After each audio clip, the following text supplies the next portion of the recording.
Do you know why software engineers have a rubber ducky? Well, some software engineers on their desk. Oh, sorry, he lost his cool. Hold on.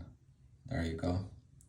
The reason is because when you talk to this little guy and you have a problem or a bug or something that you're working through, if you would try to explain it to the rubber ducky, you might find that you actually have the solution for the problem that you're currently facing.